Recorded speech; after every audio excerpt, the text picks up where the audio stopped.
بسم الله الرحمن الرحيم والصلاة والسلام الأتمان الأكملان على سيدنا محمد وعلى آله وصحبه أجمعين. أحبتي في الله, assalamu alaikum wa rahmatullahi wa barakatuh. Bienvenue à vous dans cette nouvelle vidéo lors de laquelle nous allons parler de l'alphabet arabe, mais nous allons voir les lettres de l'alphabet avec les voyelles longues El Moudoud. Dans la vidéo précédente, nous avions vu les lettres de l'alphabet arabe avec les voyelles brèves, les trois voyelles courtes de la langue arabe. Il n'y a que trois sons dans la langue arabe, le son A, le son OU et le son I. Nous avions dit que pour faire le son A, on mettait un trait au-dessus de la lettre, d'accord? Un petit trait au-dessus de la lettre et ça donnait le son A. Ici, il s'agissait de la fatha. Lorsqu'on voulait faire le son I, nous mettons un petit trait en dessous de la lettre, il s'agissait de la kasra. Et lorsque nous voulons évoquer le son OU, nous allons mettre une petite boucle comme un petit 9 au-dessus de la lettre et il s'agira d'une dhamma. Donc ça, ce sont les trois voyelles de la langue arabe. Pour indiquer qu'une lettre ne comporte pas de voyelle, ne comporte pas de son, nous allons mettre une petite bulle comme un petit zéro au-dessus de la lettre et cela s'appelle le soukoun. Donc venez avec moi afin de découvrir les trois voyelles longues de la langue arabe. Une voyelle longue, c'est quelque chose qui va se prononcer d'une façon un peu plus longue qu'une voyelle courte, qu'une voyelle brève. Exemple, ba c'est court, ba c'est long. Bou c'est court, bou c'est long. Bi c'est court, bi, vous voyez, j'accentue un petit peu, je tire un petit peu et c'est ce qui me donnera une voyelle longue, El Moudoud. Les trois voyelles longues, donc la première, elle s'appelle Alif, pour faire le son A, le son A prolongé.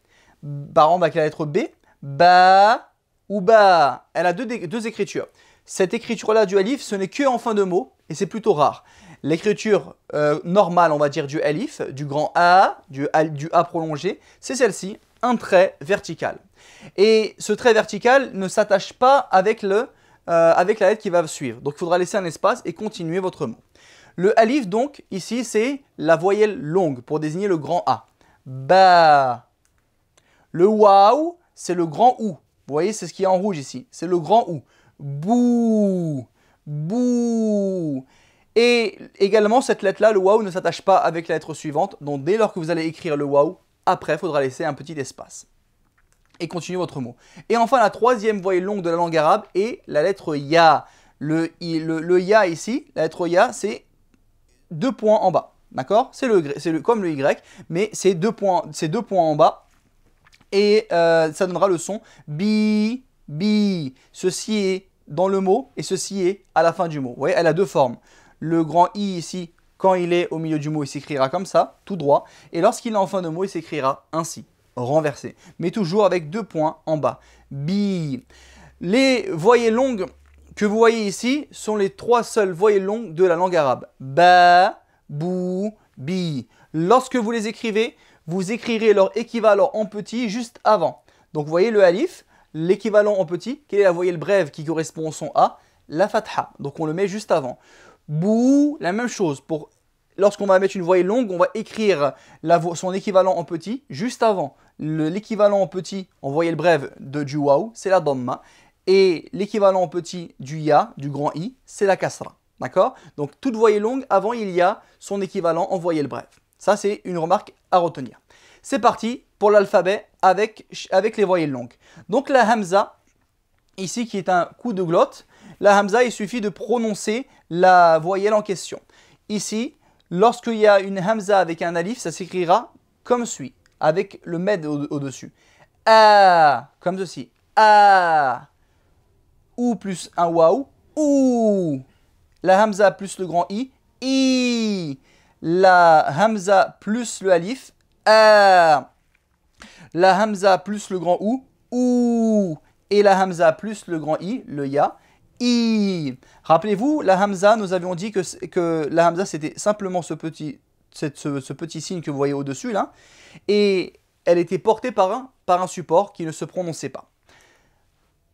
La deuxième lettre, le ba, d'accord, avec les voyelles longues, ba, bou, bi, bi. Ça c'est en fin de mot et ça c'est le bi dans le mot.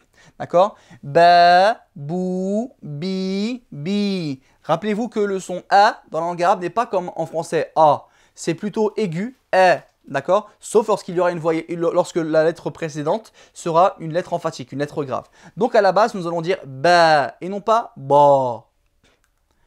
Troisième lettre, le ta, comme le B, sauf avec deux points là-haut. Ta, avec la voyelle longue.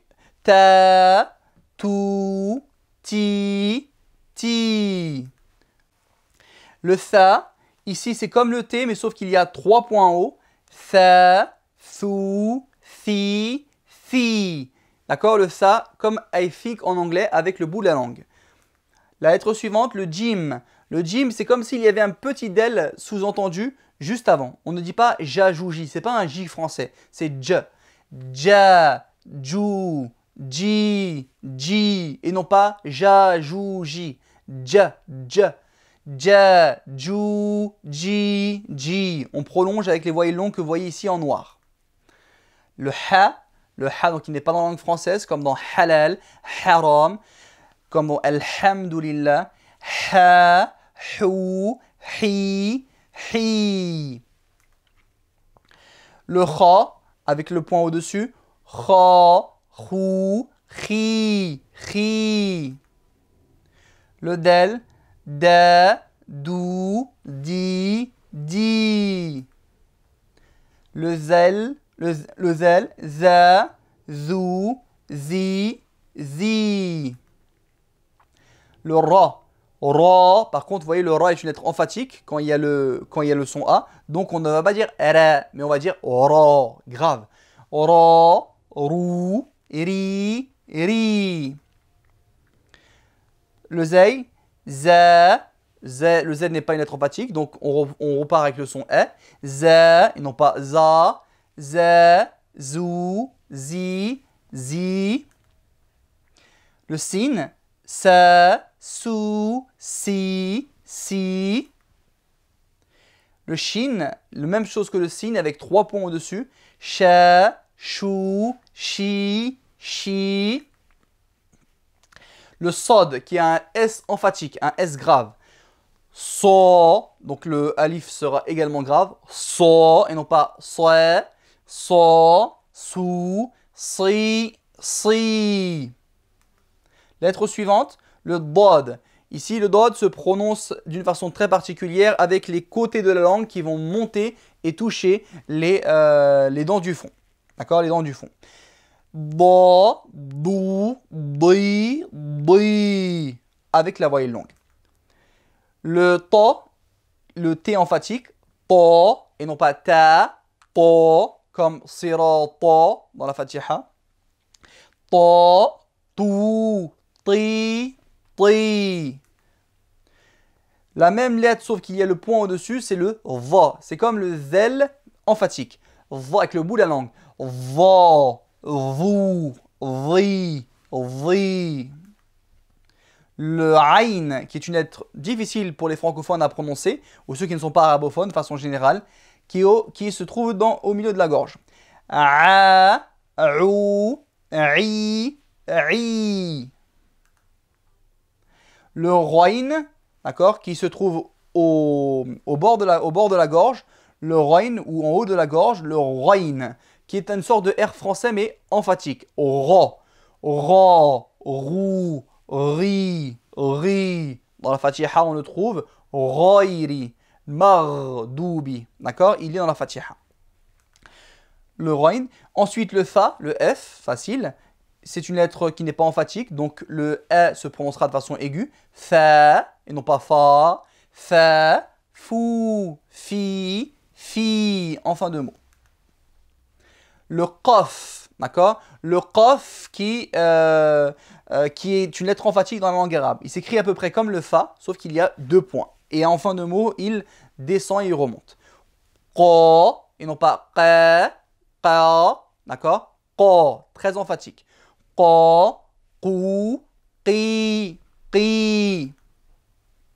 Le kef, comme le K français, ka, et non pas ka. Pourquoi? Car c'est une lettre qui n'est pas emphatique, qui n'est pas grave. Donc ka, ça vire vers le e, ka, ku, ki, ki.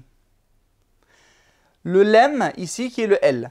Le lem, lorsqu'on va lui mettre le alif, donc le grand A, il ne va pas s'écrire tout droit. Il va s'écrire de façon penchée, le alif. La, et on laissera l'espace après. La, lou, li, li. Le mime, le M, ma, mou, mi, mi. Le noun, comme le N français, na, nou, ni, ni. Le ha, qui se trouve au niveau du fond de la gorge, d'accord, au niveau du fond de la gorge, comme si vous expirez de l'air. Ha, hu, hi. Et il a une écriture différente selon ces 4 positions dans le mot. Ha, hu, hi, hi. Le waw, donc le W, le waw peut être soit une consonne, W, waw, oui, soit être la voyelle longue, le grand OU. Wa, ou, oui, oui. Le alif, donc ici, lui ne peut être qu'une voyelle longue. Ba, da, la, ba. Et rappelez-vous que le alif, également, il peut s'écrire de façon renversée. On appelle ça le alif maqsoura. Et ça, c'est que en fin de mot, mais c'est plutôt rare. D'accord? Ce n'est pas dans la majorité des mots. Donc voilà ici ce qu'on pouvait dire sur le alif. Le ya maintenant.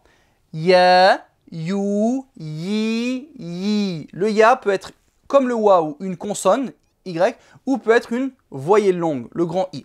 Rappelez-vous que le ya a 2 points en bas. Ya, you, yi.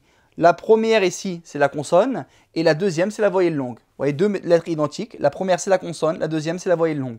Yi, yi. Et ça, c'est la position du grand i ou du ya en fin de mot. Voilà ici pour l'alphabet arabe de façon très rapide, Inch'Allah, avec les voyelles longues el-moudoud. Et je vous donne rendez-vous dans la prochaine vidéo pour parler de l'alphabet arabe avec ce qu'on appelle le tanwin. Qu'est-ce que le tanwin? Quels sons donne le tanwin? C'est ce que l'on verra dans la prochaine vidéo, Inch'Allah. Barakallahu fikum wa sallallahu ala nabina Muhammadin wa ala alihi wa sahbihi ajma'in.